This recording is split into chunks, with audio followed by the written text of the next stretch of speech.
Good morning and to all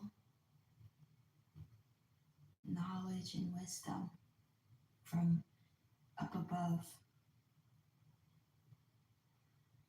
Praise Jesus. Praise our King that is returning. Praise the Almighty.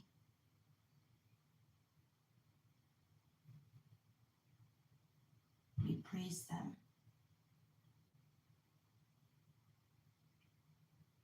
to be proven worthy.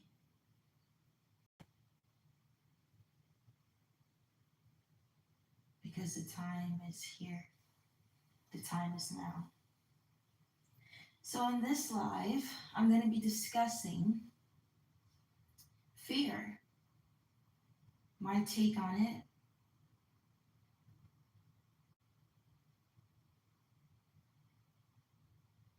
is due to fear.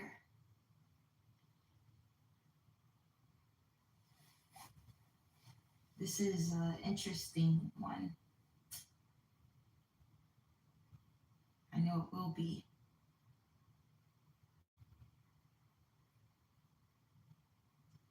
What is there to fear? It's an understatement. It can also be a question. What is there to fear? In my life, in your life, do you even have fear? I don't. Not anymore. What does that tell you? To not have fear anymore. Oof. Safety, security, peace.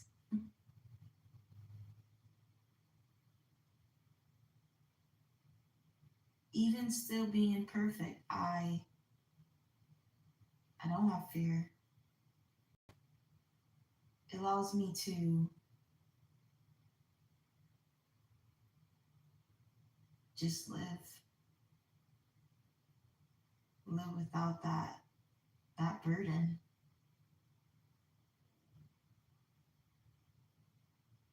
That judgment. It's freeing.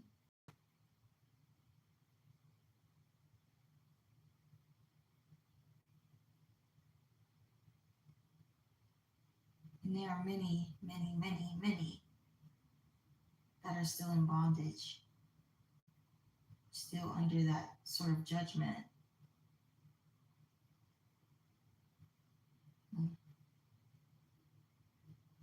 But what is there to fear? What are you doing in your life? What are you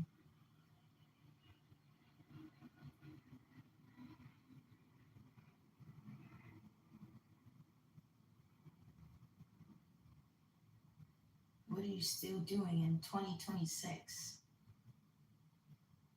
Right? Because you want to always give grace, you always want mercy and all these things. Okay, well, it's 2026.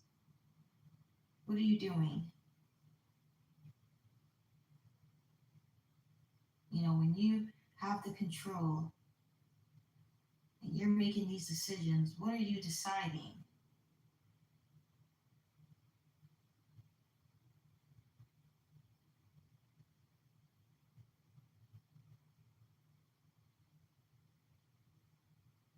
I can tell you what I've been doing, but what have you been doing?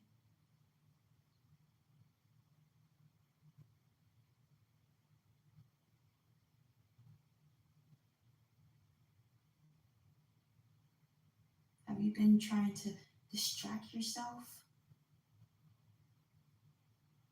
Even in 2026,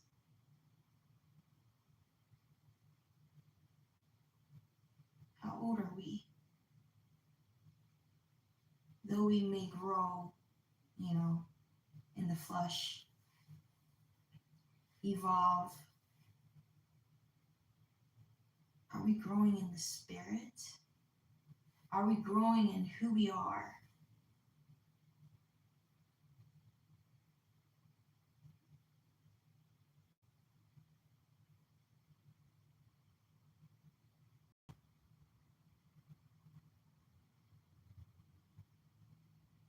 To still have fear, that means you're under scrutiny, like judgment.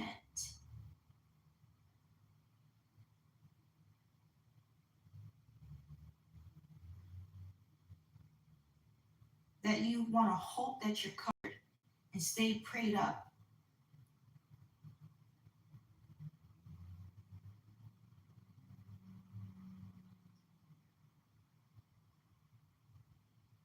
Because having fear, there's no peace there.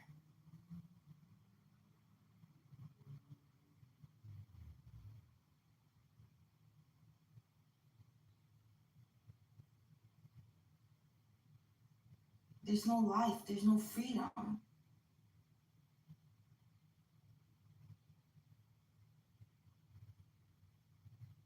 What is there to fear?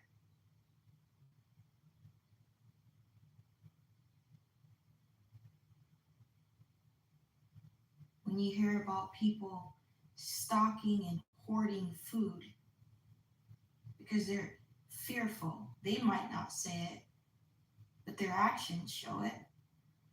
They're saying they're planning. Planning for what? Planning for who?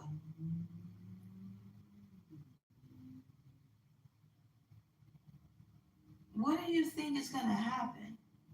What are you so afraid of?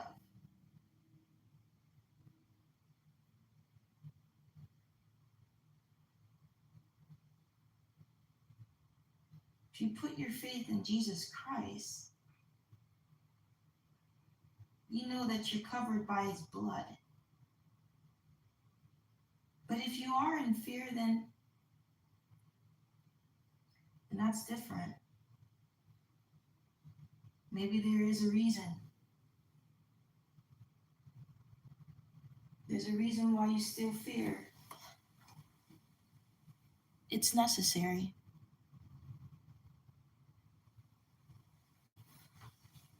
Truthfully, we have fear, right? It's in existence with us until we don't. And I've been able to witness living without it. So I know it's possible to be fearless.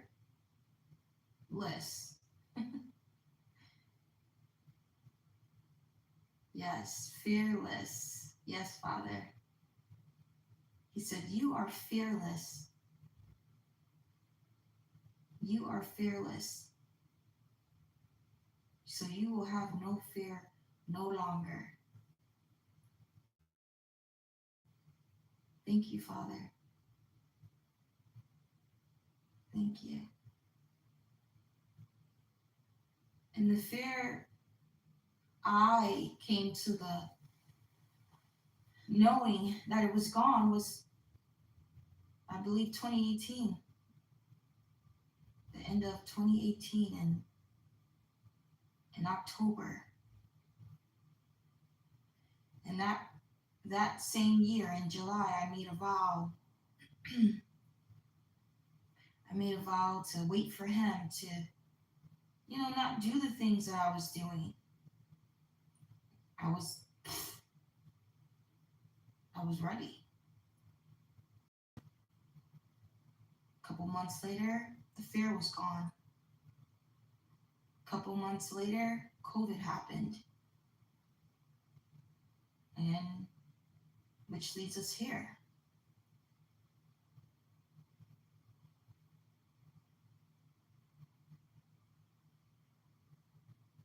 I don't have anything to fear because I don't fear anymore. So that helps. If I was to force it, and why would I do that? That would be me overthinking something that doesn't bring fear to me, but I guess I was so accustomed to it that I assume that I'm supposed to, but that would never happen. Wouldn't make sense. But I'm just saying that it's not there for me to need to overthink, to mm-mm. It, fear doesn't, without fear, you don't overthink necessarily. You don't even think fearfully. You just think, what is there to fear?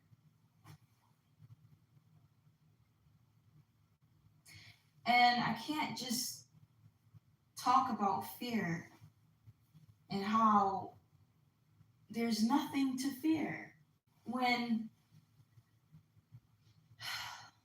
I gotta tell you, there is. There is a lot to fear. Because again, if you are not covered, and no one knows if they're covered, you want to hope, you want to believe. And even with hoping and believing, you want to truly truly mean it.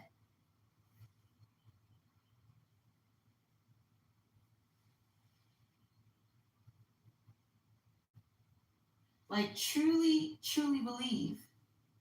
Truly have faith. Because we know all too well, they showed in movies where the the ones that you would expect to have the most faith had none. So not just saying that you believe and you have faith, but I hope that you actually do. Because when it really comes down to it, who can stand? You see, who really can stand fearlessly? My goodness, my goodness.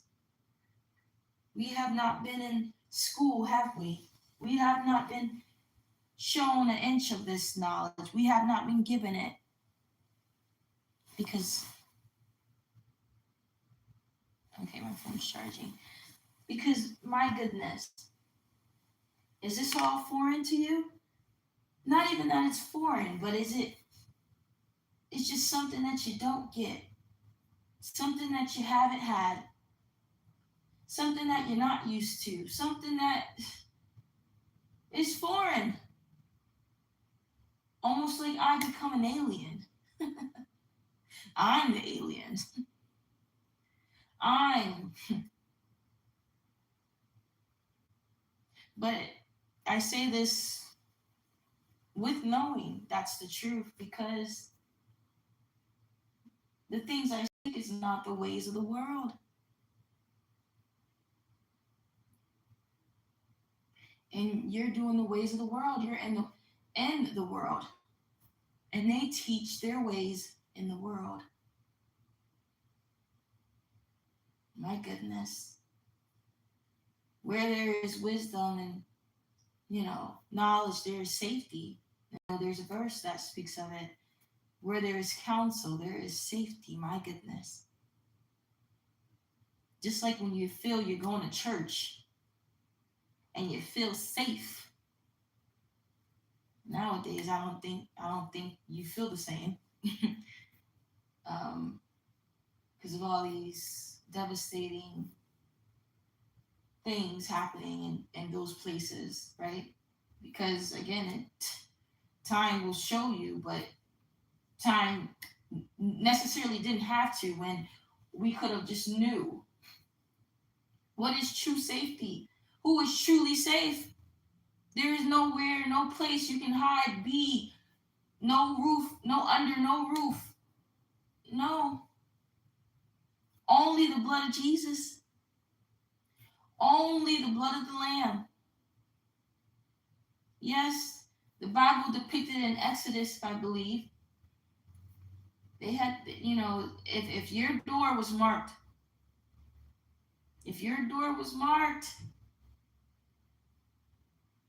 then that meant you were safe. but we get the message. We get it.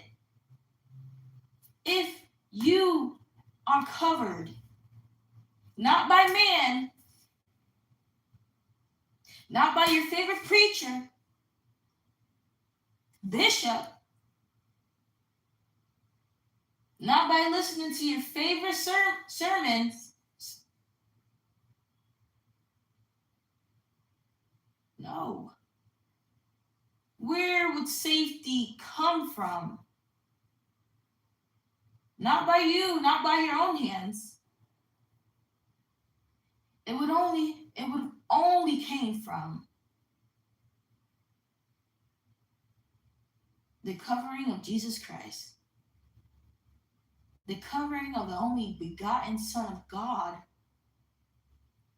My goodness. This is all foreign.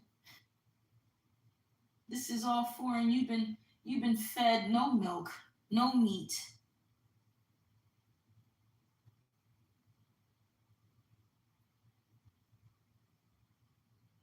You've not been fed by our hands. You've not sat at our tables. And we've not drank new wine with you. No, we wait until we are in our Father's house to do that. So who are you drinking? Who are you eating with? Whose milk are you drinking from?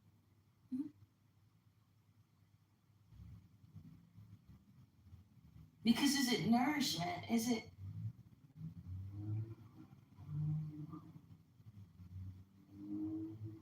Is it nourishment to the mind, to the body? Or is it destruction? What is there to fear? A lot of things. A lot of things when you're with them. A lot of things when you're not covered. A lot of things when you're in those places. And I mean, I'd rather be finding my own way than in those places. I'd rather be alone if that's what it takes. Yeah, alone. Do you understand? Alone. Yes, that means no one, no help, no communion, nothing, no fellowship, nothing. Alone. Can you do that?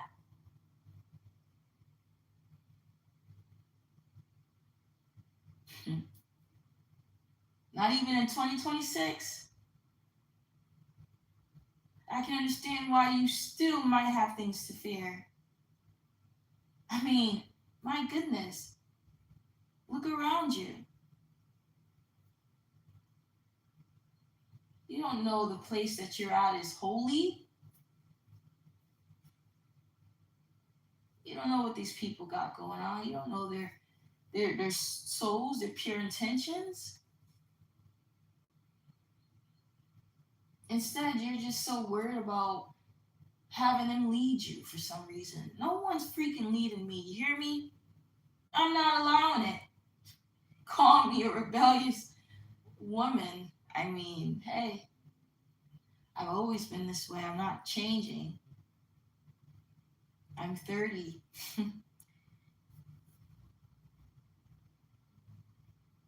I'm not changing. I've always been this way. And I'm just here to tell you my philosophies, my understandings, to hopefully remind you, because I wouldn't think people just didn't know the truth, didn't know the straight way, didn't know recognize real solid. What is that? What is You don't know what that is? You don't know what that sounds like, you don't know what that looks like? In a world like this. Let me reintroduce myself. Maybe this will help. And again, I've said this previously. There's a difference between masculine women and just a solid warrior individual. A person that can walk the walk and talk the talk. However it comes across to you, whether you're That's your problem, right? However you feel about it. But this is not that. This is not me trying to act. This is not scripted. This is not me trying to prove anything. This is not me trying to impress. Lord knows I've done. I did. I'm still doing my works. And the only person that I do it for is myself, the innocence, and my Father. It's all in alignment. It's not, oh, I'm doing this because that's what he wants for me. No, I'm living in this world and this is what I want for me. Like, I'm living in this world and this is what I want for the innocents. And my Father just happened to be pure, right? He actually cares about me, innocence, the right fear way. And me being from my Father, clearly, because I find that I have a heart. I find that that would be something different if I didn't. It'd be something different if I figured out that I was cold-hearted. I didn't care. I would start to question that, but that's not my case. So this is not about, what my Father wants me to do. Because free will, my guy, free will. You do what you want to do, just like I do what I want to do when I want to do it. I'm rebellious, remember? I'm rebellious. You won't find me praying 10 times a day. You won't find me on my knees. I am not conventional. That should tell you something. That should show you something. I have all the free will. I can choose just like you choose. Look around you. People choose every day. I mean, just the worst things. The things that your eyes could see. My goodness, free will. Ooh. You got these people choosing their own doctrines by their free will. Now I ain't that mental. Like I am my own person, but I ain't got those issues. I know who my Lord is. I know I know who I believe in. That's the difference. I spoke about this in my last slide, perfection. That's what true perfection is. I'm a rebellious person, but I'm still perfect in my Father's eyes, and you should see why. Again, I'm a rebellious person in the world, and a rebellious person isn't no convict, no again evil person. I'm not doing evil work. I'm not doing evil work. If you thought rebellious meant doing evil works, no. No.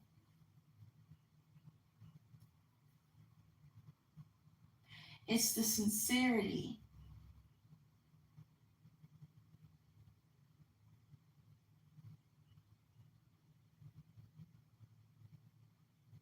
It's my sincerity to my soul. It's the sincerity to the truth.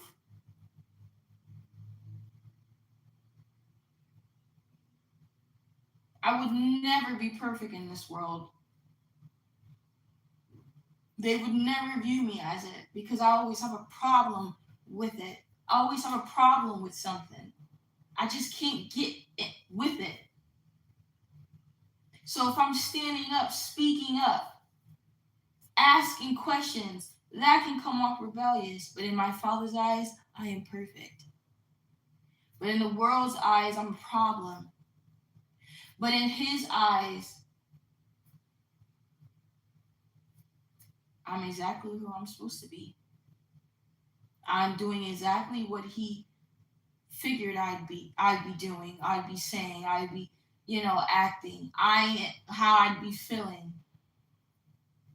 And how I feel is frustrated. How I feel is angry, sad, curious. All the things that I'm supposed to feel. Because I can't get with it. And in the world, that's the problem. Because I'm the angry one. I'm the one always got questions. Yeah, because I can't get with what you're doing. And everyone just goes with it. But in my Father's eyes, I am perfect. In my Father's eyes, I am perfect, and I've been chosen. But in the world, I wasn't. In a world, I wasn't. Can you see so clearly? So yes, let me be mean. Let me be rough around the edges. Let me be the devil. Let me take that. Let me take that then. Let me take it. You know, point the finger at me. Let me be all these things, because that's what I become in this world, the enemy. Oh, I'm the bad guy. But in my Father's eyes, I am perfect. But I'm the one that has no fear anymore. I'm the one that has no fear anymore, though. I'm the one filled with knowledge. But I'm the enemy? Close the book. If I did not know the Bible, I still know these things. The Bible is just a confirmation. Like, yeah, they're going to hate you. It's just a confirmation. I already was doing what I was supposed to be doing. I was already in alignment with my fulfilling of my destiny. Do you see? I come to this point of facing my reflection and professing it. Like, why does the world hate me? Why am I an enemy? Why have they made me out to be misunderstood? And then boom, the Bible. And I open it up and it says, well, because I am of you and you are of me. Confirmation. Close the book. Close the book. But shout outs to it. Shout outs to the Holy Bible, right? What is there to fear? What is there to fear when you're walking in my shoes? And then he takes the fear away, literally. Literally. I mean, what can I say? What else can I say? But what is there to fear? What is there to fear, truly? Walking with Jesus. You don't have anything to fear.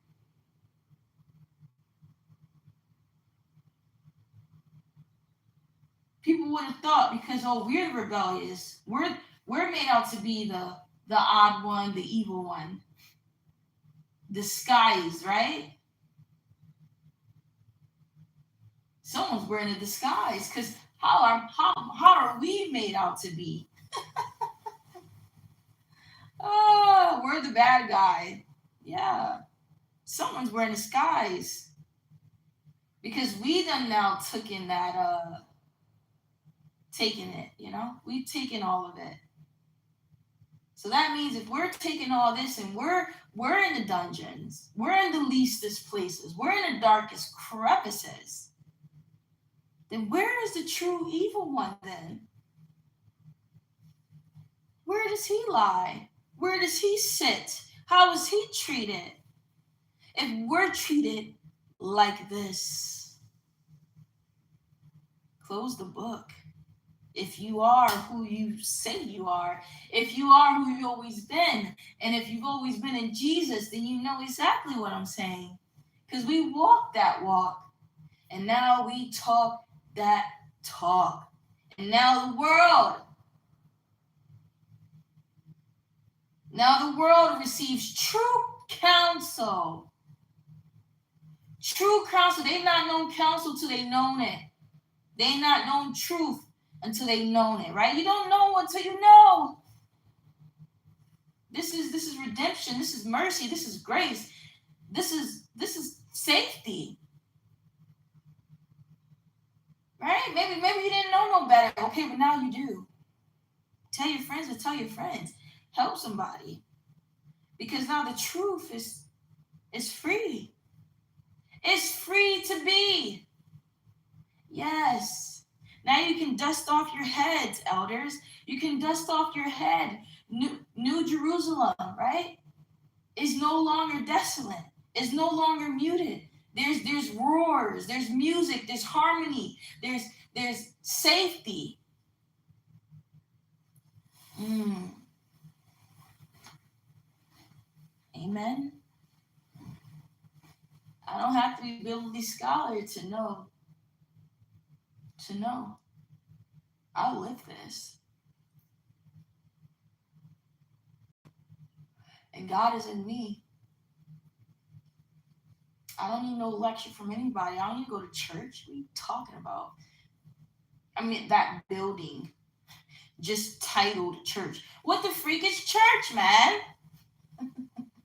I thought it was the body of Christ that he's in.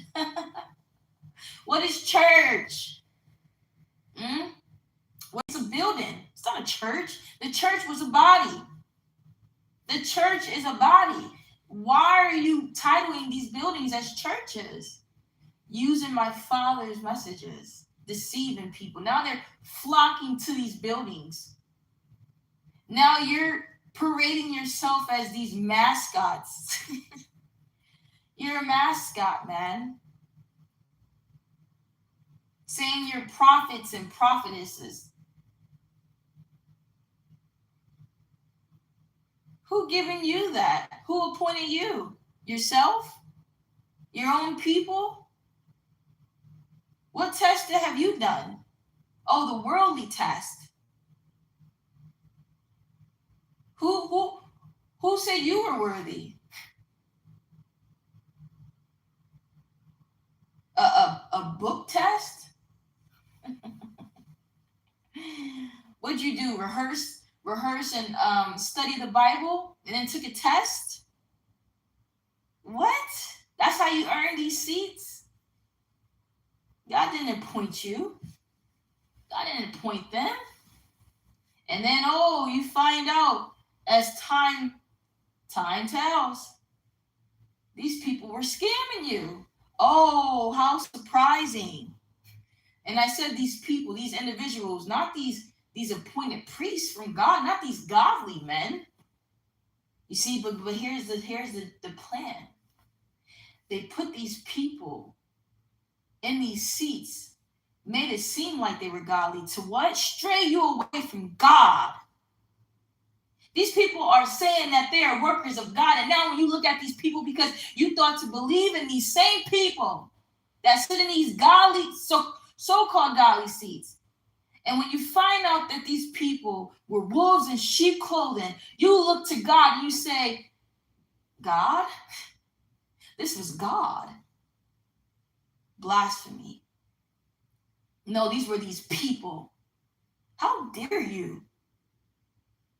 How foolish of you to not see these are the people chosen to do this. The people chose you to lead you astray. With their free will, they chose to deceive you, scheme you, and to think that they could actually be godly men and women, to think that God actually appointed such deceiving, such liars. Are you kidding me? Are you kidding me? You think that God would plant these people in these seats to deceive you? When you know dang well you can go to school right now to be a preacher, a minister. Are you kidding me? Because of you, not because of God, because of your choice. You could choose to go to school for it. God did not push you to do it. God did not make you. You can choose it. And I sit here with all that I am, and I have none of those things. You know why? Because God is actually in me. That is how, when my eyes see, my eyes are wide open. When my ears hear, my ears are open. That is why I know there was something wrong with this world, because I was who I was meant to be. I did not have those seats. I did not get those rewards. I was not welcomed. I was not perceived. Something wasn't right. But I was in my own understanding, because the majority of the world did not listen to the black sheep. No, of course not. Because we were too busy being hidden, too busy being shut in, excluded, as Father says, set apart. Dust on our head. Jerusalem is desolate. Jerusalem is muted. There is no true counsel coming from the godly places. It is quiet. It is cold.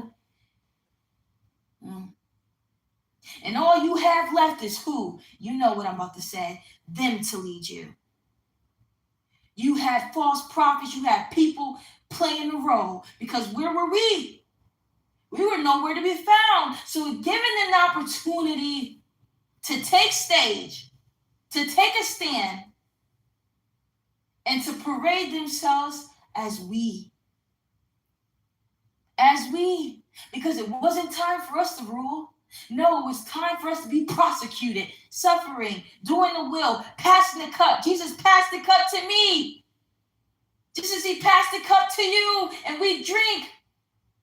He said, if our throne was here, if his throne was here, they would not prison me. But because it isn't, they will do these things.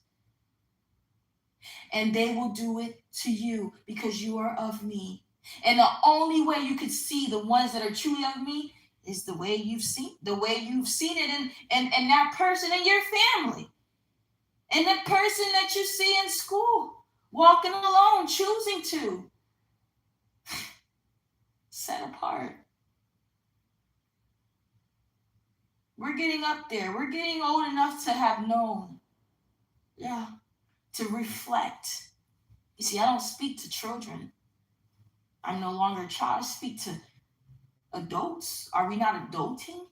Are we not raising ourselves? Because, I mean, my goodness, where was the wisdom? It was God. It is I. Right? Where were the true ministers? Where were the true godly priests? It is we. Now it's time. It's time to speak. It's time to rise. Yes. Godly priests. It is God's priests now alive, unmuted, unchained. We were changed. We were muted. We were muzzled. Yeah. This doesn't have to be made into a movie. But if it's made into a movie, that's a bonus.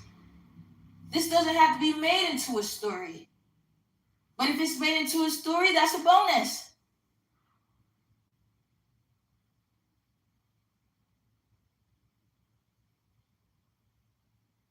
This is a true godly woman in the most imperfect, perfect way. I am a sinner. I am human just like you. I was not made to be perfect. Honestly, I've gotten what I've gotten, done what I've done enough to know exactly a little bit of this, a little bit of that, understanding. I can speak for you. I understand why we do what we do. I've done it. I can't just hold accountable and not hold myself. I understand. There's understanding. I hold understanding. But I also have to say you have accountability. I have accountability. Because with all of that, with all of what I've been, all how I've been treated, and all just the heaviness, I still choose. I still choose, you know? Whether that be solitary, you know, hardship, I still choose it. Excuse me. I still chose to make a vow when I was 24 to not, be doing all the, sexual, to that extent. Like I made a vow.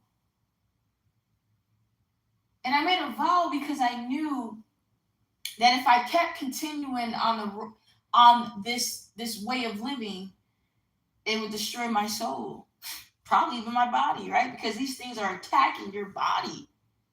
You see all these diseases out here? My goodness. You want to be covered. Like literally, you want to know that no weapon formed against you shall prosper, meaning even if some invaders try to enter into you, your body will fight it off. You want to look at it like that, because no one is safe out here. So I made the conscious decision, and then there was things that my father was showing me, right, to make me, I don't know, it's something that he did, where in those times I was able to just instantly, you can wake up one day and be like, I'm done. You could be procrastinating because you know what you should do, and you're gonna do it. You're just doing it slowly, and then one day it just clicks, and one day it clicked. I didn't have many friends or many people I was talking to, so it was easy. It was just like delete, block, that's it. My mind was made up, you know. All you had to do was one little thing, and it was like it was a cherry on top, right? Because there was nothing holding me to these people anyway. I didn't have any relations with these people. So that was another thing. Why be giving myself to someone if I don't even know this person? If I'm not even doing it with good intention? Or this is just not my character, and I'm doing it for some other reason. None of this is me, right?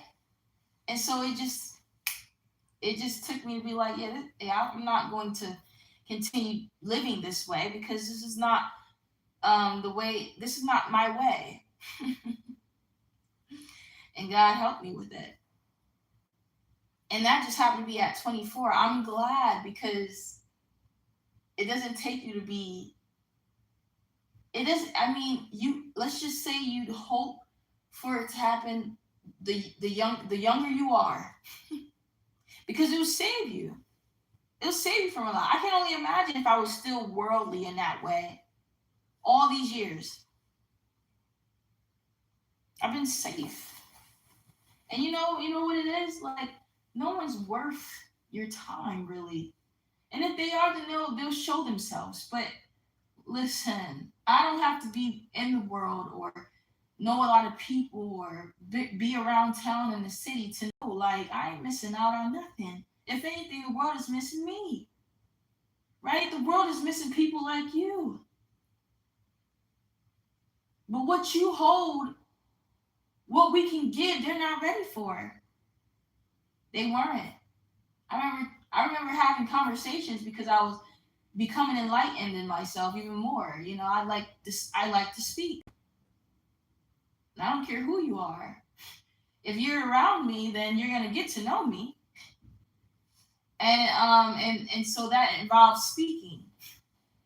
And I'm speaking these things. I'm knowledgeable. I'm not over here sounding like the Jehovah Witness. No, I'm just speaking common sense. And you can only imagine, a person's expression, because they didn't know what to say. They didn't have anything to say. Sometimes they couldn't even remember what I said. It was it was mind blowing. It was frustrating too, because it's like, dang.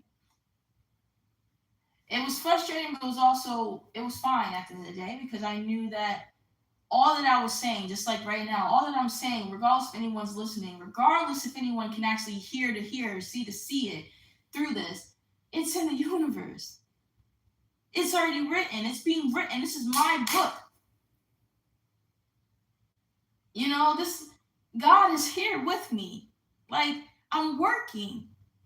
I mean, I didn't consider it necessarily working, but you get what I mean. Now I'm saying that even if you don't hear this, it still holds, like, power.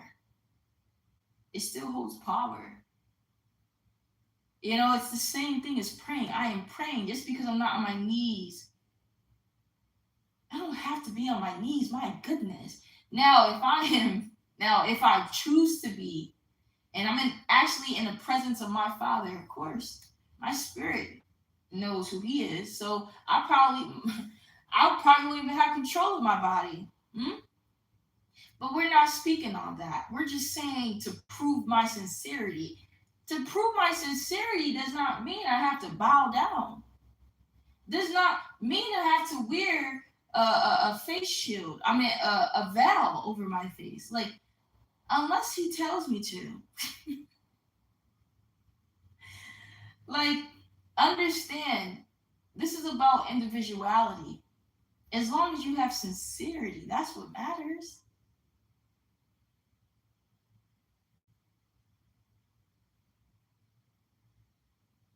I'm not even a person that really likes to show off my skin or my body in that way.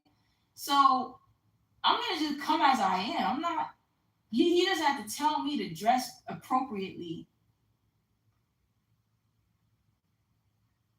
You know what I'm saying? I'm a decent individual where I'm not putting on a show. I'm not gonna put on a show for God. I'm not gonna put on a show for you, like for anybody. Like, just if you mean what you say, okay, that's enough for me. I'm sure that's enough for him. And the last thing is that I'm not gonna listen to someone because they're telling me that I have to do it this way. No, I don't. That's following the leader. That's not sincerity. That's not what I want to do. And when he looks at me, he wants to see that I'm doing it my way. He's doing it. He's looking at me and seeing that I'm doing it because I want to do it when I want to do it. He's seeing the actual sincerity in me. Simple things. My goodness, man. And when you're alone, you stay intact in that way. Because when you're with others, they say, let's pray, let's do this. But maybe you didn't want to pray. Maybe you didn't intend to pray. And God knows that. You know, He's always there just so, right? If you need to talk to Him, He's always there. You know where to find Him. You know where to find Him. You go into that quiet place, right? You waiting all day to come back home to talk to Him. Yeah, Father. He's always going to be there.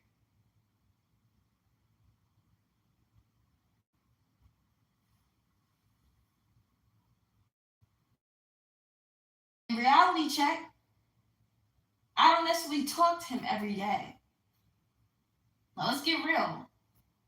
I mean, maybe in my soul, in my thoughts, in my dreams, but, physically, I'm sincere with it. It's just the same thing as like if he was literally here. I am my own person, right? Like, it would be the same thing if I was at home with him. I don't have to talk to my father every day because I'm doing my own thing, right? And let's just say there was no phone, there was none of those things. Okay, well, I literally can't talk to him every day if I'm traveling, right? Like, if I am, let's just depict it. If I am back home in my world, right? If I'm back home, not just in a home, but in the world, in that world, and let's say there was no phones or anything like that, right? Again, it's still the same message. And I went on a journey somewhere, right? Like, let's say he's at home and I'm not home because I went doing my own thing, right? Working, doing my passion, going places, you get it. I would not be able to talk to him every day. So it's the same thing here. Like, let's get real. I'm not putting on a show for him. I'm not forcing myself to be like, oh, I gotta talk to him. Oh, I gotta make time for him. My soul knows. That's sincerity. Like, let's not be fake. And nobody likes a fake person. Like, nobody wants to have someone around them that is only around them because they feel like they're gonna get a reward. Amen. True, true. Nobody wants someone sitting at their right hand or their left and kissing their butt. I can see that, they can see that, everyone can see that. And you'll never be his favorite. You'll never be what you want, you aim to be. Why? Because you're fake. Meanwhile, someone like me, someone like you, I'm over here not at his left hand or right side. You know why? Because I don't have to be. I am in his heart. I am in his mind. Amen. He knows that I love him. I don't have to prove it in those ways. I prove it in who I am. I prove it in just in existing. Right? Because when it comes to it can't be broken, it can't be changed. It just is. And if I say I love my Father, there is nothing that I can do. There's nothing I can say. Now, he says it as a whole for everyone to understand that the reason you love me because I loved you first. And you can, if you can understand that, then you can understand. But in my own words, this is what I'm trying to convey. I just love him. I don't have to sit next to him to show him that, or to make him see that, or to feel loved by him. My goodness, I am in a physical world and he is not holding my hand, and I know he loves me. My goodness, I am in a physical world being a spirit of him, and I have not heard his voice, and I still know he loves me. I know I'm my Father's daughter. I know it. I know the way he looked. I know it. Even though I've not seen his face, I can't remember it. I know he looks at me with delightedness. I know. I know because it's how I feel about myself. I'm proud of myself. I feel that way about myself. And no one has to tell me that. No one has to show me that. That's how I feel about myself. Even with being imperfect, all this rebellious, not traditional, I know who I am. I'm proud of who I am.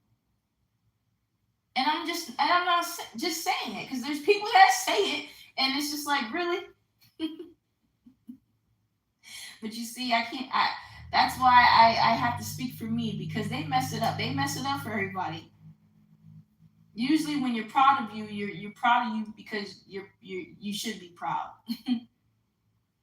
All this other stuff of feeling proud for not working toward anything is crazy to me. It's crazy. People proud and never work for nothing. They mess up what pride means. They mess up what proud meant. Okay? My goodness. So when I say I'm proud of me, just know I don't work for it. Because that's the way it's supposed to be. I'm proud. Well, you must have been working toward it. You must have worked for it. Exactly that. To have pride, to stand on this mountain and roar, you must have been walking that walk to be able to talk. Exactly that. What is this I hear about people talking that, or walk that walk? Crazy work. No work. Crazy non-work. It's what work? Well, what work? What to show for it? You on this mountain and made it up the mountain with nothing to show for it. Because you didn't carry nothing. You cheated. You cheated. I came up here with burdens. I came up there with holding all of what was filled in this cup. And this cup was sour. So it was filled with a whole lot of stuff that you don't want to lay your eyes on. But we had to lay our eyes on. Yeah. Choices. And you come up the mountain empty-handed. I'm sure life is coming up this mountain. I'm sure. But best believe when it's time to see who's worthy, and you're thinking, because of what I see, because I'm on this mountain, that it's enough. No, it never was about what you see. It's about knowing. What have you done to get here? I see that we're all here.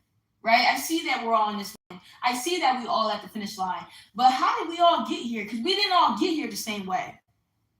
Yeah, buddy. We didn't all get here the same way. Okay? Some done lied, cheated, and steal. Someone done, okay, was a victim because of somebody cheating, deceiving to get get in front of them. All those things to watch my words. But we amongst each other don't know. But when we reach that top of the peak, and God judges us and counts us worthy, all those things will be revealed, honey. All those things. So that's why, what is there to fear? What is there to worry about if you're a chosen one? If you're me, if that's you, what is there to worry about? What is there to fear? There's no reason to hoard and gather things. Don't make it heavier than what it is, because it's already spiritually heavy.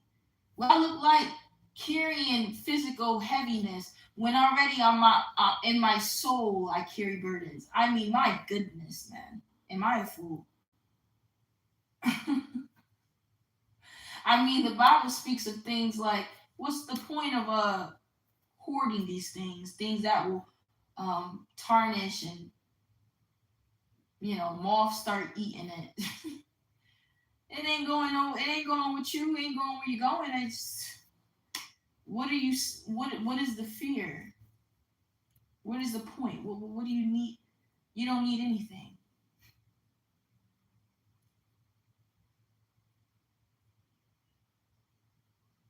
If anything, why would you even want these things that are moldy anyway? Like, they're prone to mold. They're temporary. They're tarnished. They're fake. They're not real. If something was truly real, it would be unbreakable. Yeah. If something was real, it wouldn't be tangible. If something was real, it would be solid. It would never leave you. You'll never depart from it. Amen. Use that message in everything. Love, a person, things, your soul. If you truly was solid in who you were, you wouldn't sell your soul. You wouldn't do nothing to risk it. Risk the destruction of it. Going too deep into something, knowing that your soul already is warning you, like, this ain't us. This ain't us. We're not that type of girl. We can do those things.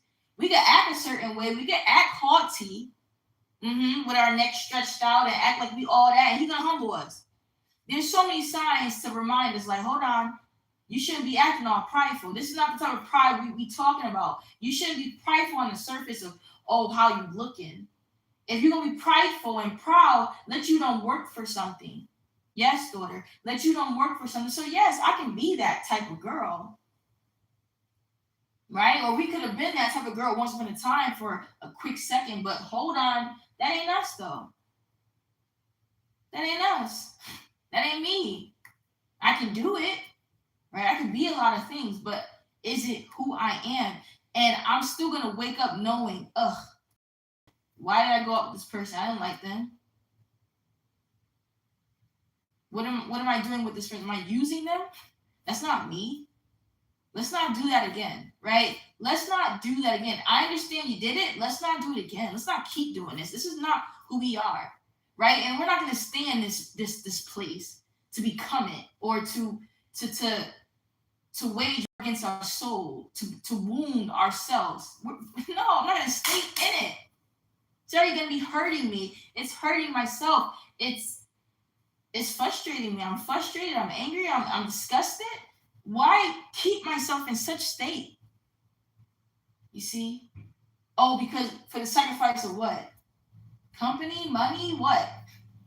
It's never worth it, right? And truth be told, in reality, most people make decisions because of it. Understanding.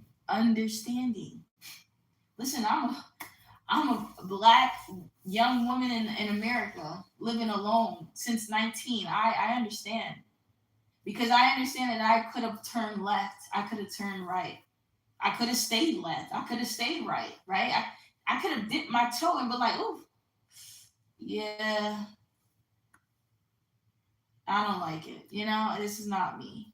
I could have kept dipping my toe. But that's the thing. It's like, on top of you listening to your, listening to your spirit, not your flesh. If you listen to your flesh and you listen to the system and people around you, girl, get that money, do this, using, do. Shoot, if you listen to these uncles and these aunties out here, because I remember it was one time, I was probably maybe 22, 23. I went somewhere that I probably shouldn't have been, but I remember I walked up to the counter and this man goes, "You could be an escort." It's not shocking because it was a bar. I was at a bar, right? This was daylight. This was even night,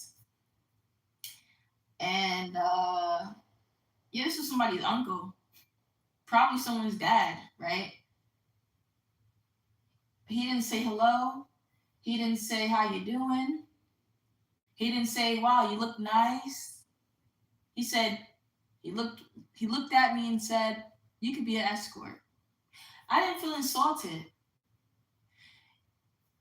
I believe I said this.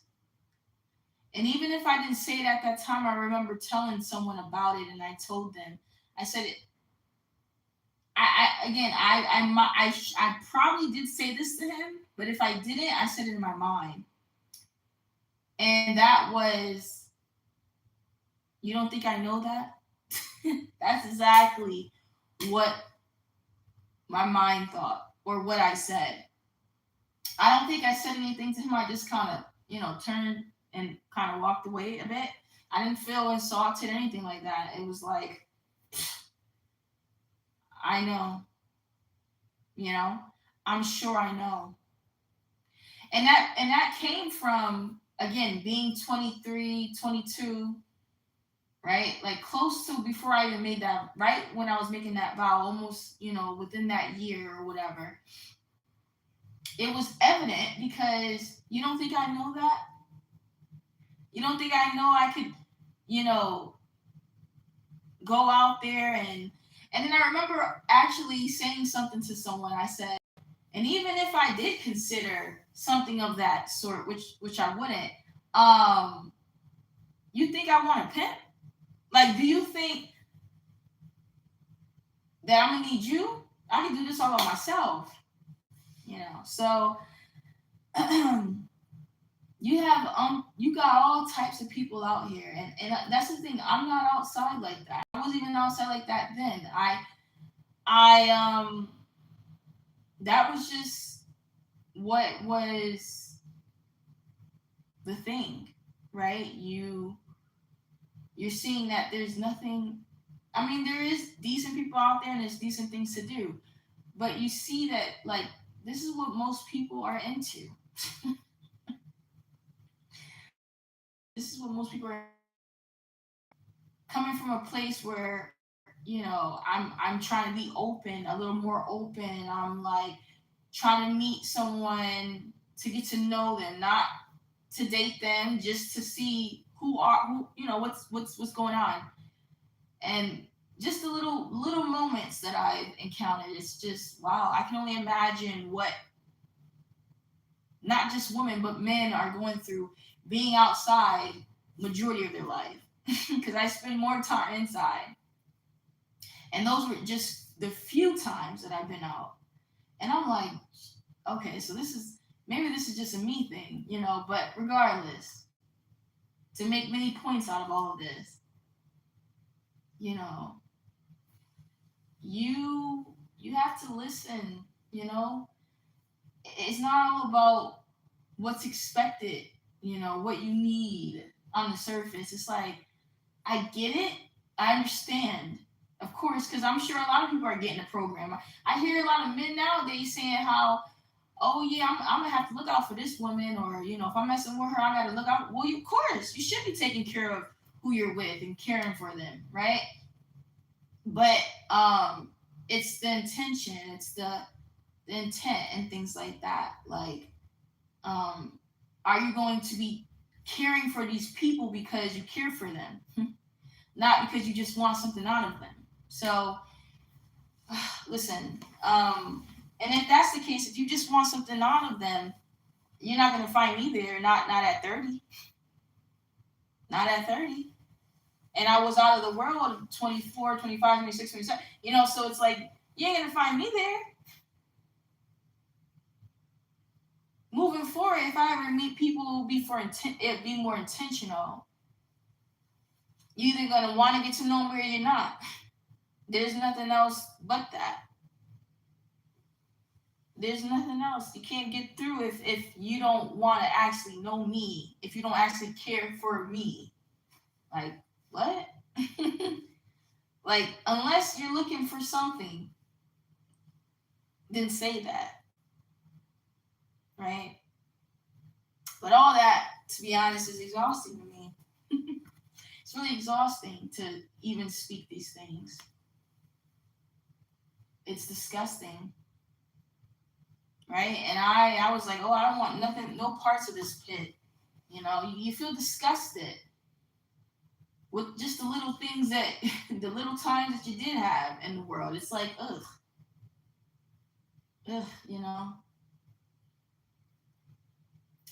But kudos to them, kudos to whoever got the experience of me or whatever the case, because there was no intention, there was no passion, there was no love, there was no sincerity. So yeah. And it makes sense because truthfully your love should be for who you love. You shouldn't be giving your love out. I don't get how a person can do that. Because it's like I can't force myself to like you. I can't force myself to love you. Especially if you're only doing it for a motive. It's like I'm only messing with you because of this. You're only messing with me because of that. Like, does it count? It counts, but does it really count toward the truth? True giving yourself to someone, because you want to think to give your all to someone. And if you've given parts of yourself but you can't give all, I don't think that fully counts. And regardless if you feel that it do, I wasn't gonna keep partaking in senselessness.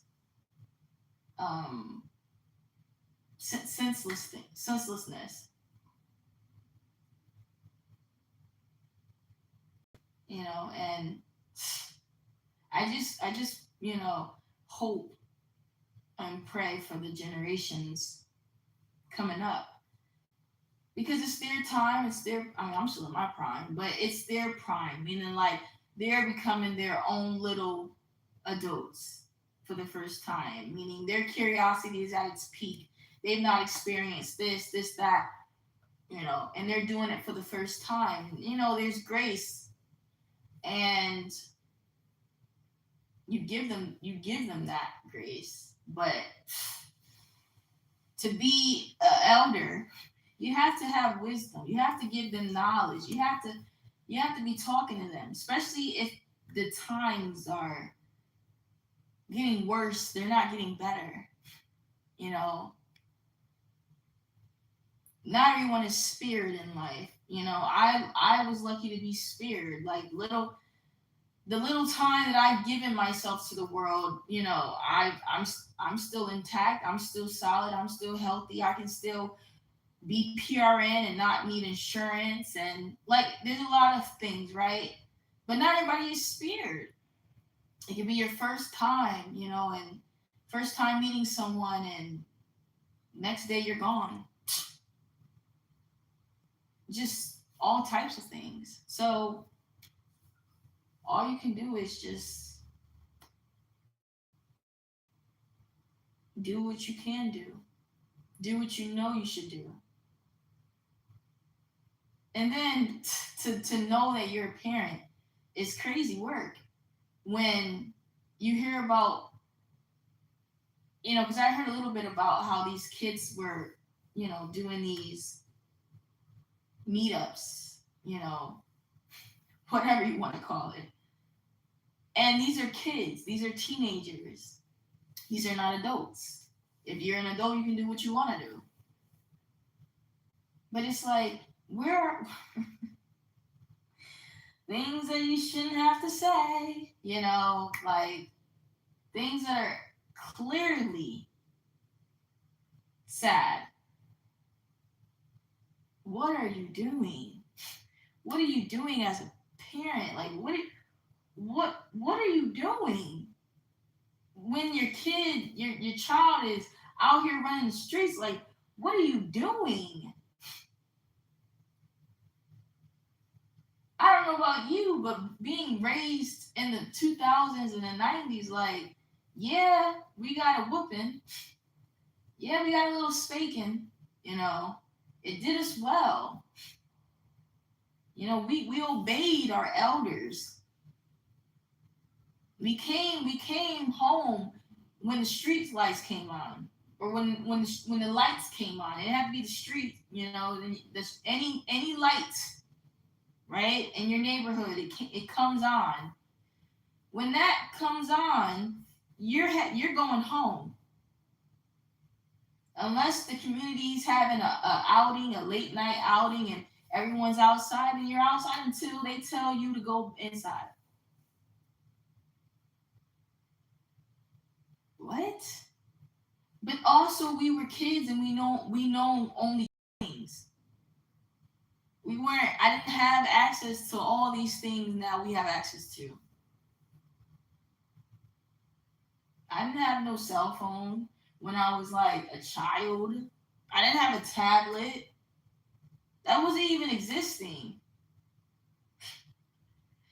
I remember when I was a child, one of the phones I remember seeing, I think it was broke at the time, but it was a Nokia. It was so small. It was so small. It was like a domino. A little bigger than that.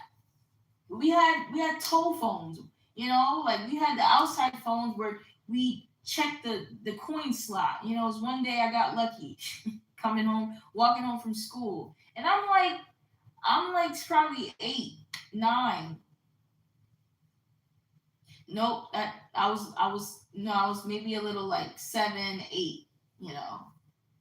And I was like, we were walking with our neighbors, and they were walking.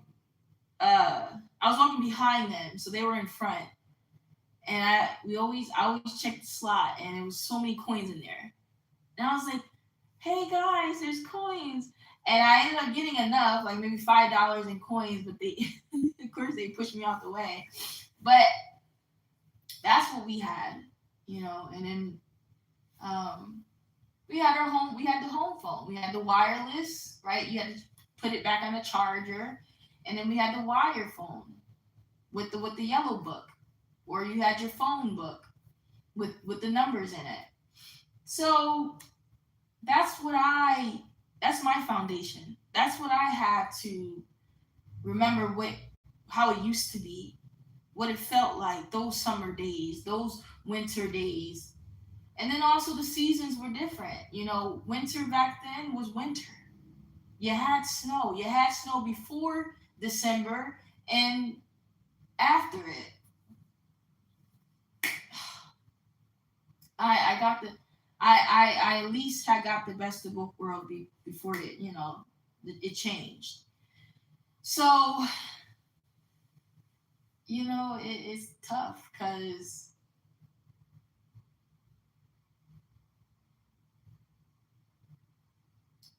I don't understand. I don't understand because it's like, let's do the math. If I'm 30, I could have a 10-year old now. I could, around that age, if I was, if I at least had my kid like at a decent age, not a teenager. But regardless, these adults, these so-called parents, these vessels popping out these weasels, you're grown. Like, you're definitely in your 30s and up if they're teenagers.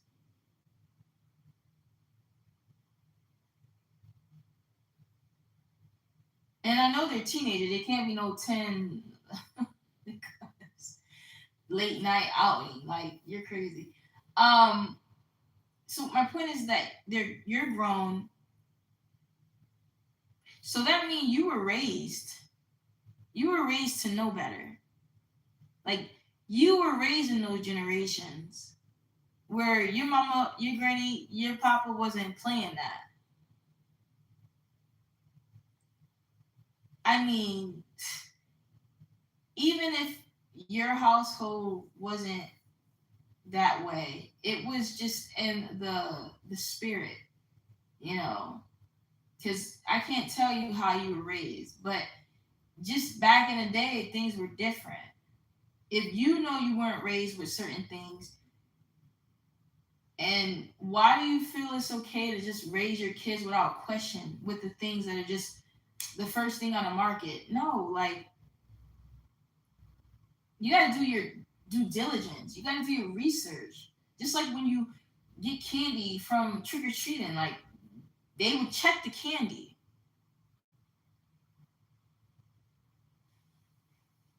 They still keep it from you. They wouldn't just give it to you. There is restrictions. There is guidance. There's rules. Being the authoritative person for good reason. Understand, we need authority. We need discipline. That is how everything and everyone is trained. Just like we learn languages, we have to train, we have to study, we have to be disciplined. It's in everything. And you're just simply not training, teaching your children. What? Who are you? Oh, goodness. People need to start going to guardian school. They need, like, classes for it. Parenting classes for each stage of a child's life. Because I get it, these grown adults doesn't mean they're mature, doesn't mean they learn, doesn't mean they know anything. No, that's I'm not saying that they do. Some don't. But you still know the basic. Keep your kids safe. Your kids should not be outside at wee hours in the morning if they're a teenager. There's predators out there. What the heck are you doing? It's all disgusting, you know? And that's why I know I understand a lot of people don't want to speak about certain things because it stressed them out unnecessarily.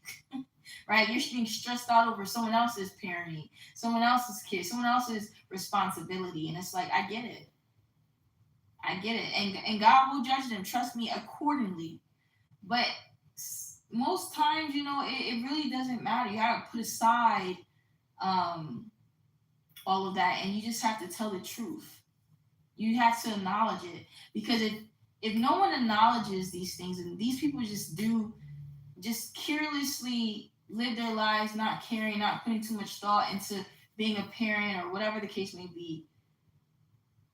Yes, I get it. Who are we to stop them? But who are we to close our mouths to things that we know is not right? You see what I mean? Like, that's never been me. So of course I would have to address it somehow, some way. Yes, I don't like to ponder on it because what more can I say? Because I'm not a parent physically. I'm a mother. I'm a mother to whoever needs it. I give milk. hmm I give nourishment. I feed them meat. I give meat, right? This knowledge is heavy. So milk and meat, light, heavy, whichever one, but I'm producing.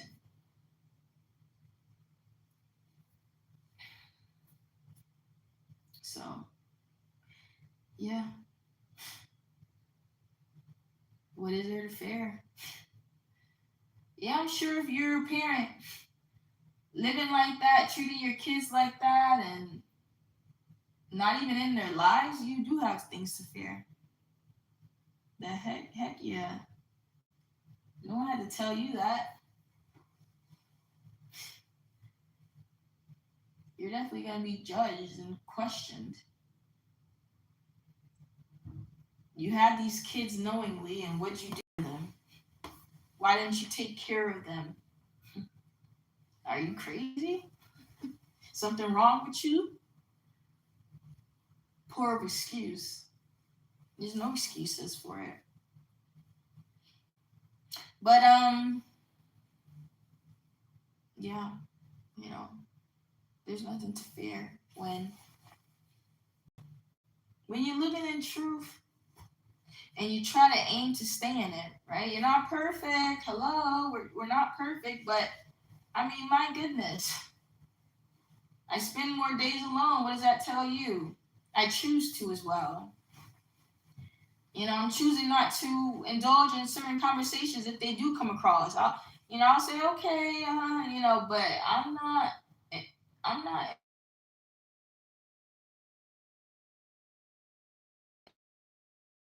My spirit won't even, because there's certain things I haven't even been through, so I can't even genuinely relate, right? When people are speaking about drama, friend drama, husband drama, men drama, women, like I don't have those issues. I don't have that around me. I've not been in relationships in that way. So and the little situationships that I've ever encountered with people, I've learned from it in my own understanding. I reflected on it and I've moved past it. I'm not out here repeating the same thing again and again.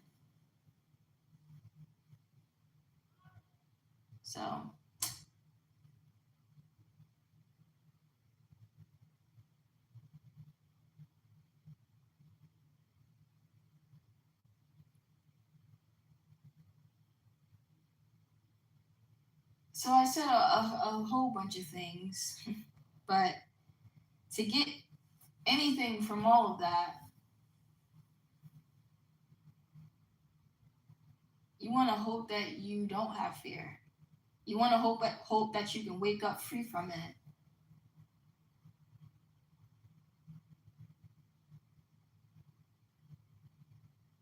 You should not be envious of anyone when they're going on this trip and they're taking pictures and looking happy.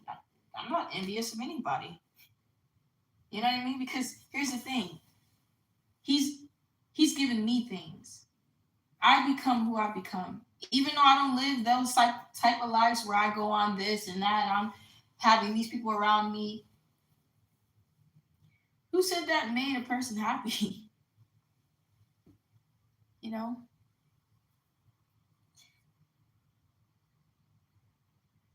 Never be envious of these people when God has gifted you. I speak from experience. Like, God has gifted me. What is there to be envious about? He's gifted me the knowing of oneself. Yeah, I'm not over there on a yacht or a cruise taking pictures, going on family vacation. Like, yeah, because at least I know who I am. And then if those things ever happen, then that's a bonus, like, because those things will eventually happen, right? There's so many things he has in store for me, so many things that my heart desires. But at least I have my soul intact. At least I'm not lost. I'm not lost in the world. At least I know that I can sleep at night with peace. At least I know that I'm healthy. I have no diseases, you know. At least I know that I don't have to change my status um, at my job because I have to. No, if I change it to full time or part time, I can choose to. But it's not because I have to, right? Because, oh, I have to have insurance. No, I don't have to have it. That's what you want. You want that happiness.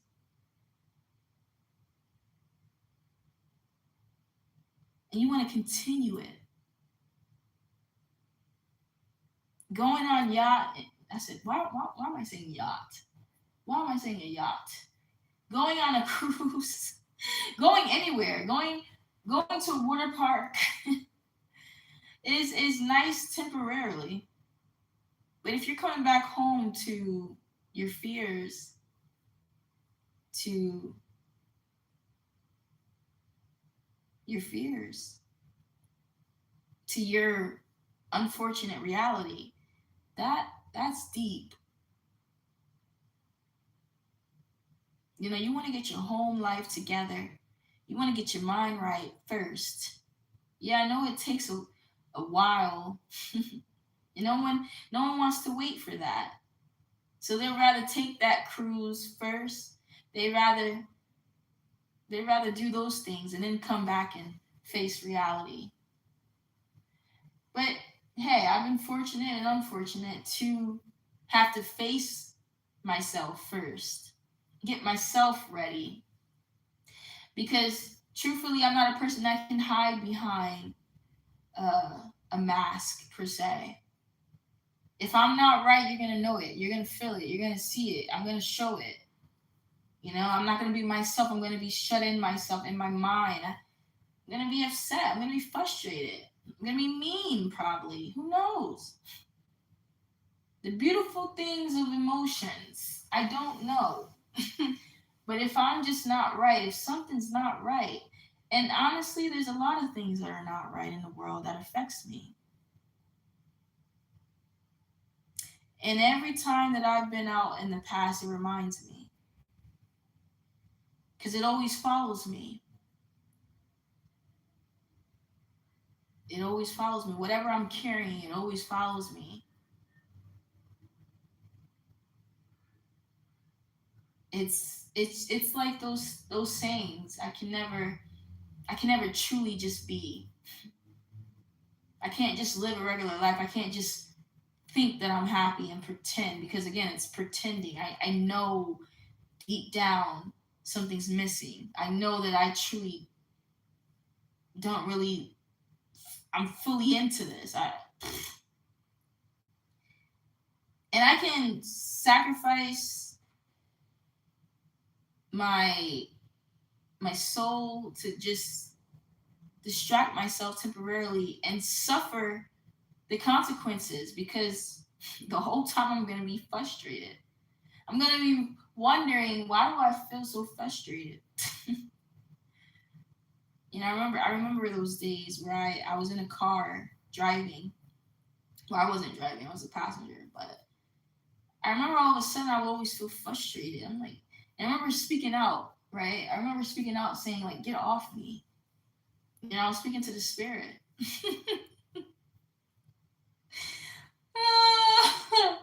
I was speaking to the spirit because I knew, like, before I knew, you know, because it was just like, ugh, can I just be, you know?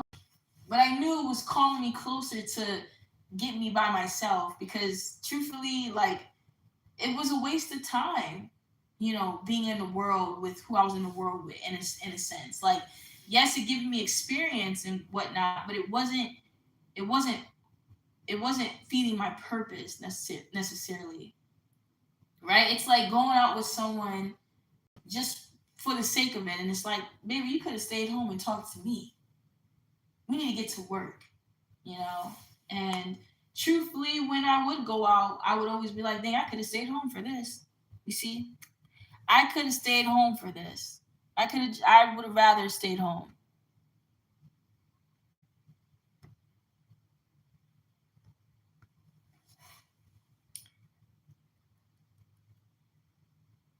So I remember, you know, feeling frustrated closer to the time that I was, you know, so like when I was, yep, 22, 23, closer to the time before I made the vow and all that stuff, things were getting apparent. I mean, they always been apparent, but it was stronger. And I started knowing it, knowing what it was, because it's not hard to know, truthfully, when you know yourself. You know, you're in this car, and I mean, life never been that happy, right? I've had a rocky life, but even still, like, I'm in this car and I'm driving somewhere and I should be fine. And all of a sudden, it's just like, I just feel uncomfortable, you know, and it sucks because I don't want to be mean, you know, but the truth is that I feel frustrated. And then I'll look at the person, I'll look at the person that's in the car with me, and I'm just like, what the freak is it? Is it you? Is it your spirit? You know, like something's irritating me, right? And it's all spiritual. And so I remember I said, you know, not loud, but I said, get off me. You know, like something's on your back. It's like, get off me. Like, let me be. Like I don't want to feel frustrated, right? Like someone's inviting me out right now, or someone just picked me up from work, or it's just like, you know, but as much as I didn't like it, I understood it. You know, I understood why I felt that way. I just didn't want to. Who wants to? Who freaking wants to? Who wants to do any of this, right? Again, do you think I want to do this? I could be spending. When I say I want to, it's because I need to. But who wants to? Who just wants to? I hope that dog ain't in my yard now.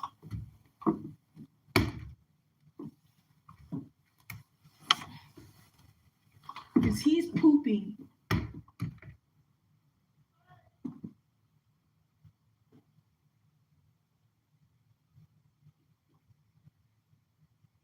I'm sorry. I listen. I have to admit, we recently got a notice about, if you know, any dogs without leashes and pooping everywhere. So I apparently, I guess maybe someone maybe have said something, or maybe I don't know, but I do know that I've seen manure in my yard months ago, and then yesterday, someone that was dropping something off stepped on it right in front of my right near my door, like in my where I walk at, right near my door, and the dog that did it is next door. And I noticed that when I felt so bad, but I was looking out the window and I seen that the person stepped on it, and then noticed it, and it was like the face was just changed, like distraught, like ugh. And so I looked around and I'm like, okay, so there's two spots on the pavement, right? When, like, say if you're walking to my door, it's right there. And then I noticed there was like two big manures in my yard in the grass where the dirt is, like right next to my window. I said, okay, all right. I've seen this before, and Lord knows what I did when I seen it the first time. I was petty. I admit I threw it at their door. Someone would be like, "You picked it up?" No, honestly, it was already hard. It was small though. It was like now these manures were very small, like a little dog did it or something. And I was standing out there and I looked down and it was in the same area that it's at now. And it was hard at this time, but I was feeling petty. I told my brother, he was like, "Really?" I was like, "Yeah, I have to admit." I have to confess. But it was like nighttime, so when I threw it at their door, it was hard, so it hit the door. I don't do these things, you know. I've never done something like that, but hey, I mean, I can't lie about it. I did it, and that was like honestly 2 months ago. Now, do I feel like it woke them up or someone came to the door? Probably not. If I honestly, I don't even think it hit the door. I think it just hit the wall, right? I just heard it hit, and then I just went back to my place. But now this letter came out, and I took a picture of it. I took a picture of it, and I forget their letter because clearly this is where the dog likes to poop because he's pooping in the same place again and again. Now, on top of that same place, he pooped on the pavement. And that's why the man that was dropping my stuff off, he stepped on it because it's where the paveway is, where you walk. And that's not okay. Um, and there's so many other things I can say about these people, but I just needed to make sure. I need to make sure because I didn't catch I caught the dog 2 months ago pooping, and I just watched it. Like, really? Okay. But I didn't see the dog this 2 times, but it's the same dog. It's in the same spot, and it's the same dogs. There's no other dogs. Every other dog is always on a leash. They never have leash on their dogs. There's times where I get out the car or leave the car, and dogs are walking around and all that crap. So I'm glad that someone said something or they're seeing something, and yeah, I will definitely be on the bandwagon because this ain't it. No one's trying to be walking in manure before work. Come on now. Like, now you got manure on your shoes and you haven't even started working.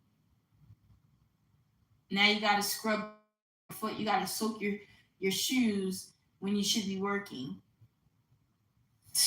Please. Okay, please. So, anyways, I just needed to make sure because clearly you can hear the man yelling. So he's probably yelling because he doesn't put his dogs on a leash. So I was wondering, where's this dog? Mind you, I'm in one of my rooms, so I can't see out into the parking lot. I can only see from the side. So I couldn't really see if he was in my yard. I just could see if he was on the pavement or right next to my window. Hmm. Yeah. So I actually have to do that tomorrow.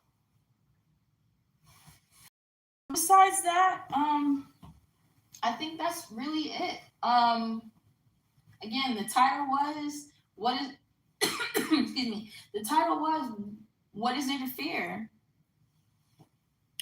And I tell you there's nothing. But of course it's easier now for me to say it because I no longer have fear. Also because I'm not putting myself in situations to fear. I know that sounds simple, but I know sometimes, not being perfect, we do things, we say things, we're in places we shouldn't. But it is a time where we need to grow up, right? And because that grace is actually taken from you and give it to the next generation, right? Because there's always grace when you're young. But as we get older, and I'm sure we're still young, but come on, man. Come on, we're not 18. I know I ain't. I'm not even 20. I'm not even in my 20s no more. I'll actually be 31 this year. And that's what I mean. There's a lot of things I still don't know, but I'm just saying, like, do you think you're still going to get the same grace that you got when you were younger? You tripping. That's for the next generation. Now it's for them to make, try and try again, make mistakes, get back up and, mm-mm, mm-mm. You'll still be given grace, but the focus is on them. It's their turn. So it can be simple. You just have to move with more intention because again, I said I plan to do that as long as I have here, right? Because we don't know how long we have left here, right? I will make it my purpose to be better intentionally with anything and anyone that I encounter. Because the last thing you want is to be playing games. The last thing you want is to waste someone's time or someone waste your time. And knowing that I am a non-conventional person, I don't want the same things regular people may want. They got the feet on the ground. My eyes are in the clouds. So allowing them to know that right off the bat, right? It's like, what are you looking for? What are they looking for? They're looking for marriage and kids right away. That's not me. And if you don't want to be friends with me, then we don't have to be friends. Just let me know this, man. Because I'm not pressed. I never had it, so I'm not yearning for it, but it'd be nice, right? If you're meeting someone, but just be upfront. That's the intention. Just be upfront, be bold, be truthful. I welcome it. I'm a woman that prefers truth rather than fueling my ego. I have ego, self-made ego. See, that's the difference. When you're around someone that has not been built up, building themselves, they expect other people to build them up, build their integrity, fuel their ego. You don't need to fuel my ego because you ain't gonna make it with me, period, if you ain't truthful. And I'm gonna know when you trying to be gullible or you trying to flatter me. Don't do it. Don't do it. Because what you doing it for me or for you? You see, because I don't think it's for me. Because I'm going to tell you straight off the bat, there's no need to try because you're not getting nothing from me. It's just being upfront. Being upfront. And that's what I mean. Since I am the way that I am, I'm not bothering nobody. I'm not bothering nobody, right? If with my attitude, right, the way I want to live, it seems like, yes, it seems like a just self way of living. And that's what I'm not over here and disturbing someone's life. As in, I'm not trying to lead people on and know I can't give them my all. No, the least I would expect is to be friendly with someone until that doesn't last. But I will for definite let the people know I'm not looking for this, I'm not looking for that. And they can agree, they cannot agree to move forward and getting to know each other. And until they feel that time has run out, that's fine with me. You know why? Because I know everything is temporary. And I know eventually most people would want to go on and find whoever they're looking for and whatever they want in life. And I can't give them that. Right? Because I'm on a journey of self, renewal, purpose, my journey. So I help myself, I help myself with staying with myself. And yes, most of the time I don't like it. It's a familiar place, so it helps that it's familiar. And I know the perks you can get from it, but I don't always like it. But sometimes I don't have a choice because there's times where I'm like, oh, I definitely need to stay where I'm at because I need to work on some things. I need to work on me. So it all works out, right? At the end of the day, it's what he does to keep me. You say, I don't know how you did it. You're clever, Father. But you were able to successfully keep me in a place where you'd find me, right? In a place where I'd be safe. In a cucumber field. In a cucumber field. In a hut, in a cucumber field. Just away from people. As much as he could have, right? And he's done it. Right? Because it's destiny. That was the plan. Like, oh, this person was gonna be in the house for this amount of days, and you'd be like, no way. And it happened, and it's just like he made a way. He made a way. What sets me apart is that I don't do it because I'm fearful. I don't do it because I'm running for something or I'm hiding from something or no, I do it because it's just necessary. It's just necessary. And I think because I'd rather be with him, right? I'd rather be with me.